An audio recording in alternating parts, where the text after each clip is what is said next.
How to save Instagram photos and videos to gallery. Hey everyone, welcome back to our channel.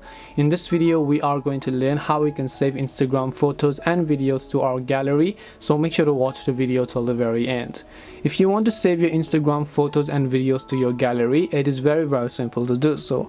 Let us talk about a certain photo, let's say. So if you like a certain photo and then you would like to save that to your gallery, you can just try going to the suggested post tab, selecting a photo that you like, and now you can just go ahead and then basically choose to take a screenshot of that photo.